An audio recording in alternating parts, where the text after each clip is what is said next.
So I would like to start a discussion. Does Disney hate black people? Now before we dive in, I have to say that regardless of the outcome of this video, I'm still a big fan of Disney and most of their properties. One of my core memories is going to my grandmother's house, opening her entertainment center's doors, and seeing the library of Disney movies. It felt like she had all of the Disney movies. I can still smell the VHS tapes to this day. My kids have grown up with the new generation of Disney films, and I am 100% here for it. I think it's amazing that they're growing up in the Disney Plus era. Having the whole Disney catalog at the touch of a finger or the push of a button would have been unthought of 10 to 20 years ago. They are missing out on the smell of a VHS box, the rewinding of a cassette tape, and the experience of going to an entirely different location to try and rent the newest one. Let's pour one out for the good old days and put one in the air for Blockbuster. Now on to the divisive subject of racism in Disney. Specifically, the racism towards black people and people of African descent. Again, I am still a Disney kid at heart, but it's hard for me as a black man to not notice a bit of a pattern when it comes to my beloved childhood films. Throughout this video, I will be using black and African interchangeably. The two are different, but at one point in time, we were one and the same. This video is in no way, shape, or form a call for cancellation. This is just a retrospection of my people and the films that raised me. In this video, I will go over the different reasons as to what made me ask the question, does Disney hate black people? We will start off with the portrayal of princesses of color in Disney lore. Next, we will go over the fact that black people in Disney are not allowed to be royalty. Finally, we'll discuss the dehumanization of blacks in the Disney universe. But before we get too far into things, let's create a list to work from. When you hear Disney princess, who do you think of? Probably the big five: Cinderella, Snow White, Belle, Ariel, and Aurora. According to the Disney Princess Wiki, there are actually 13 official princesses: Snow White, Cinderella, Aurora, Ariel, Belle, Jasmine, Pocahontas, Mulan, Tiana, Rapunzel, Merida, Moana, and Raya. As much as my daughter loves Tinkerbell, Frozen, and Encanto, we will be running with just the official princesses for this video. Fun fact, Anastasia is not actually a Disney princess, official or otherwise. I didn't know that prior to preparing for this video, and to this day, I think that it's an extremely underrated movie with a killer soundtrack. Of the official 13 princesses, 6 are women of color: Raya, Moana, Jasmine, Pocahontas, Mulan, and finally Tiana. Raya and Moana were both daughters of chiefs. There are 3 official Disney princesses whose story doesn't center around a man or male counterpart, and these are 2 of them. Both of their adventures were pretty straightforward. Something threatened or was threatening their home and way of life. Then they went on to an adventure to save their home and learned life lessons along the way. Coming from someone who doesn't know the culture, beyond their amazing food, I feel like the movies portray the princesses and cultures very well. Both seem to feature major tenets of each lifestyle. Moana showed the appreciation of coconuts by the Hawaiian people. Raya showed us the deep cultural roots dragons have in Southeast Asian communities. Jasmine was the daughter of a sultan, and her official title is princess, even though there is no direct translation to princess in the Arab culture. Jasmine has a very strong will, and her movie gives her a lot of agency.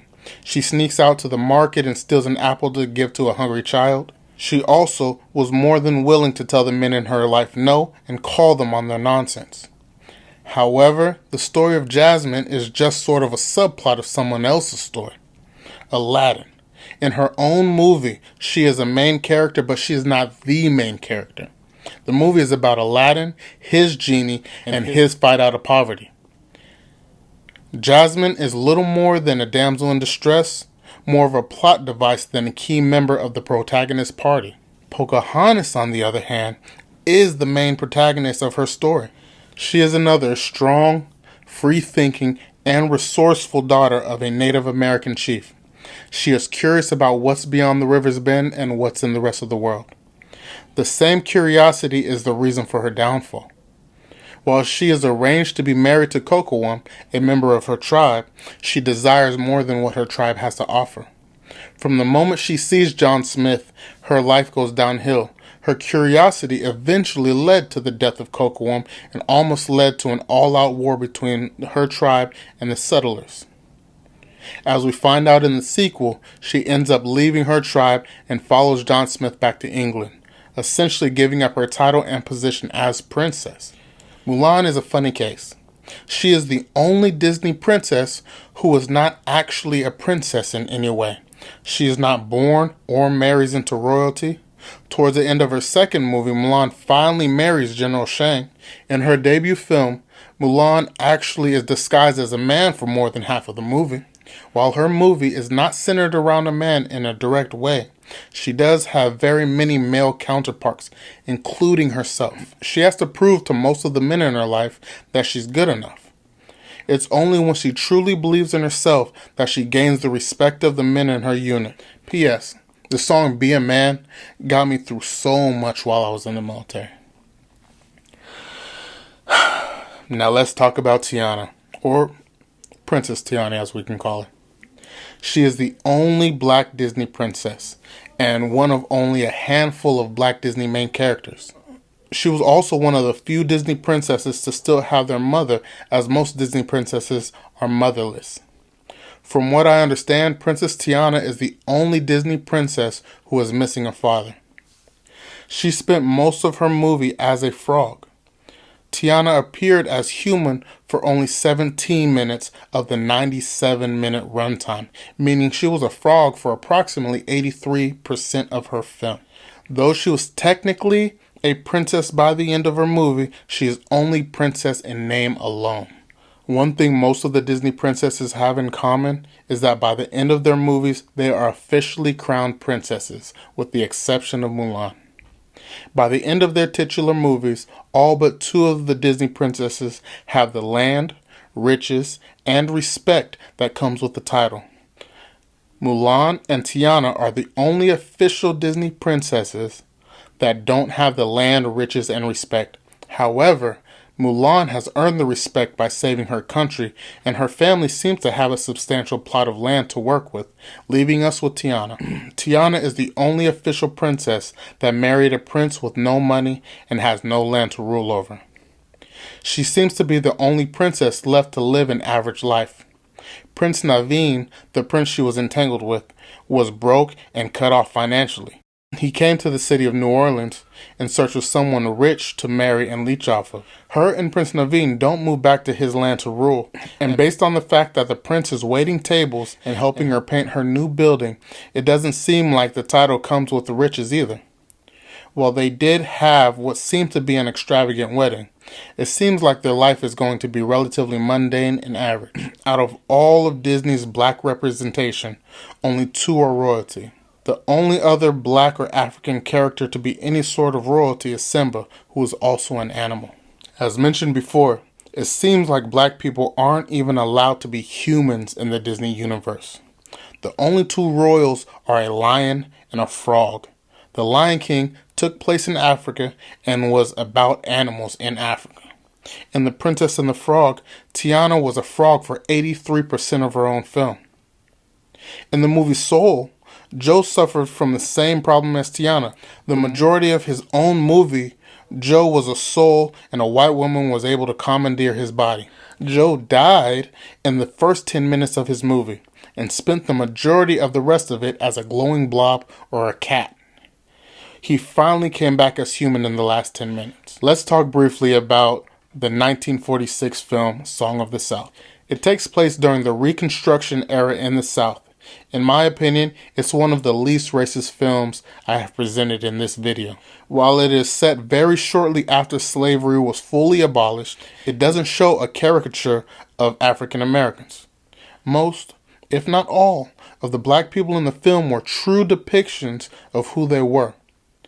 In most of the movies I've talked about, blacks were depicted by showcasing overly used and unnecessary stereotypes. But in Song of the South, the stereotypes used were relatively mild.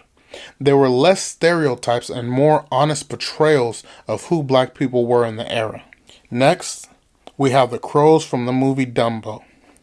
For some, they are just some funny talking crows, but to others, they are a reminder to how the world viewed black people during the Prohibition/Jim Crow era. Speaking of Jim Crow, the names of the Dumbo crows are Specs, Dopey, Deacon, Fats, and Jim Crow. The latter received some backlash for being a black character named Jim Crow, so he was later renamed to Dandy Crow. It took me a little bit of research, but calling him Dandy isn't much better than being a Jim Crow. I'm not sure how many of you saw the original 1940 Disney film Fantasia. It was an animated movie with about 8 segments set to classical music. The segment we're going to be focusing on today is entitled The Pastoral Symphony. In the Pastoral Symphony, there is a group of centaurs being waited on by what seems to be a young mammy centaur complete with a sambo or pickaninny face. The sambo centaur waited on the others hand and hoof. It is amazing how even in mythical animations, there is still a black slave serving their seemingly Caucasian counterparts. Now I'm going to say this again. I am not calling for a cancellation of Disney or any of the properties mentioned in this video. I'm just stating observations and asking that we do better. When it comes to representation in the Disney universe, it feels like black people get the short end of the stick. We're portrayed as the least of the princesses, we aren't allowed to be actual royalty, and we tend to be the most dehumanized throughout Disney history. I hope this video can spark a bit of a conversation and hopefully inspire some changes for the better.